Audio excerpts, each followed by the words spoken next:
much, we can turn on a tap and get drinkable water. There might be certain places where we have to deal with contaminants. We might still filter our water or bright spring water on occasion. But for the most part, we always have access to water. It's like air, something we can't live without, but we take for granted. Not so in the ancient Middle East, in the time of Jeremiah when this was written. It was a place of high desert, and water was an extremely valuable commodity. It's easy for us to forget that when it's so plentiful. We can have it whenever we want here, but there, water was extremely valuable. Without it, you would die, period. You can't cook, you can't raise your crops, you can't drink it. If you didn't have some kind of access to water, you were cut off. So this thing of great value that renews us and sustains us and revives us, it is this thing of great value that's being compared to God in this passage. But the people have forgotten. They've forgotten that connection to this valuable resource, and as such, they are drying up. And Jeremiah has come to remind them, to wake them up, and to try and reestablish this connection. And what they've forgotten, apparently, is how God has been with them in the past. So Jeremiah gives them a summary, recounts. It says, when you really needed God, God was there for you. Remember? You were slaves in Egypt. You cried out to God. God heard you. God answered your prayer. God delivered you across the Red Sea. You were able to get safely across. Wandered around in the wilderness for a while, but God provided manna and water and a GPS system in the form of fiery pillar and cloud, so you could get through. And then, not only that, God led you into this abundant land. This land of milk and honey, and you were able to taste of that land. God followed through all the way. Sometimes it's hard for us to see that when we're in the middle of difficulty. We have to look back and remember, oh yeah, God was with me in the past. Therefore, God will probably be with me in the future. It's part of what Jeremiah is trying to remind them of. And Jeremiah is saying, God did all this, led you through, led you into this land, and then what happened? You forgot.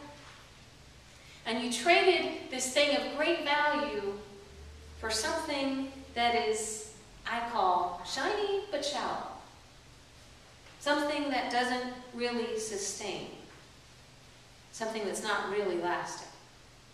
And here Jeremiah leads us to this great quote that has these two amazing images that have so much in them. The last verse in our passage today.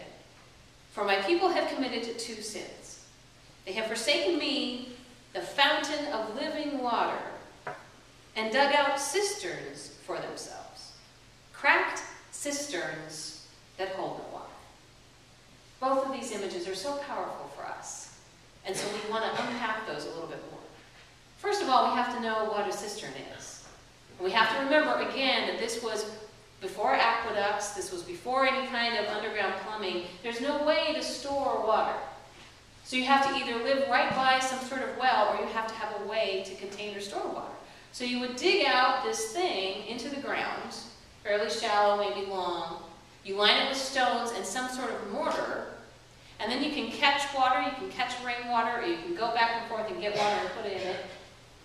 And this was very important, so you could kind of hold water.